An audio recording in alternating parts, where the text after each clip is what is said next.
சோமபாளையத்தில் 2 குடும்பத்தினருக்கிடையே நடந்த தாக்குதல் பிரச்சனையில் காவல்துறையினர் ஒருதலை பட்சமாக செயல்படுவதாக கூறி உறவினர்கள் சாலை மறியலில் ஈடுபட முயற்சி செய்து ஆர்ப்பாட்டம் நடத்திய பரபரப்பு. தேனி மாவட்டம் உத்தமபாளையம் புதூர் பகுதியைச் சேர்ந்தவர் பிரேம்குமார். இவரது வீட்டின் அருகே வசித்து வருபவர் ரவி, இவரது மனைவி ஈஸ்வரி மற்றும் இவரது மகன் சந்துரு ஆகியோர் உள்ளனர். இந்த இரு குடும்பத்தாருக்கும் இடையே இடப்பிரச்சனை குறித்து முன்விரோதம் இருந்து வந்ததாக கூறப்படுகிறது. இந்த நிலையில் கடந்த 13ஆம் தேதி இரவு இரு குடும்பத்தினருக்கும் இடையே வாக்குவாதம் ஏற்பட்டுள்ளது. இந்த வாக்குவாதத்தின் போது ரவி பிரேம்குமாரை கம்பியால் தாக்கியுள்ளதாக தெரிகிறது.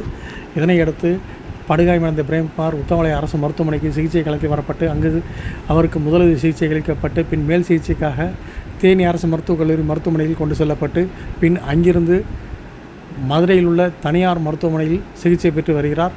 இந்த நிலையில் பிரேம்குமாரின் மனைவி மாலா அளித்த புகாரின் அடிப்படையில் உத்தமபாளையம் போலீசார் வழக்கு பதிவு செய்து தாக்கல் சம்பவத்தில் ஈடுபட்ட ரவியை மட்டும் கைது செய்துள்ளனர். மேலும் கொலை முயற்சி வழக்கு பதிவு செய்யாமல் சாதாரண சண்டை வழக்காக மாற்றி பதிவு செய்துள்ளதாக கூறப்படுகிறது.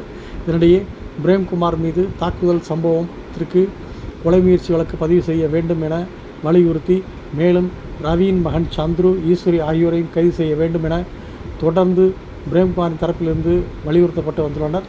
ஆனால் காவல்துறையினர் மேல் நடவடிக்கை எடுக்காமல் இருந்துள்ளதாக கூறி உத்தமபாளையம் பைபாஸ் பகுதியில் பிரேம்குமார் குடும்பத்தினர் மற்றும் உறவினர்கள் மற்றும் வீரத் தமிழர் மக்கள் கழகத்தைச் சேர்ந்த பந்தலராஜா தலைமையில் பாரதிய ஜனதா கட்சியைச் சேர்ந்த நிர்வாகிகள் உள்ளிட்டோர் கலந்து கொண்டு சாலை மறியல் போராட்டத்தில் ஈடுபட முயன்றனர்.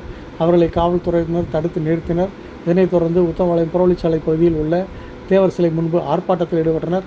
இந்த ஆர்ப்பாட்டத்தின் போது பிரேம்குமார் தாக்குதல் சம்பவத்திற்கு உடனடியாக உரிய விசாரணை மேற்கொண்டு கொலை முயற்சி வழக்கு பதிவு செய்ய வேண்டும், ரவியை கைது செய்ததோடு அவரது மகன் மாணவன் என்பதால் சந்துருவை கைது செய்யாமல் உள்ளனர். சந்துருவையும் கைது செய்ய வேண்டும் என்றும் ரவியின் மனைவி ஈஸ்வரியும் கைது செய்ய வேண்டும் என வலியுறுத்தி ஒருதலை பட்சமாக காவல்துறையினர் செயல்படுவதாக கூறி காவல்துறையினரையும் கண்டித்து கண்டன கோஷங்கள் எழுப்பினர்.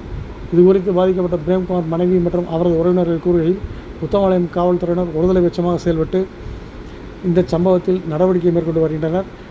விரிவான விசாரணை நடத்தப்பட்டு பிரேம்குமார் இந்த நிலைமைக்கு உரிய நீதி வேண்டும், இல்லையெனில் தங்களது போராட்டம் தொடரும் என தெரிவித்தனர்.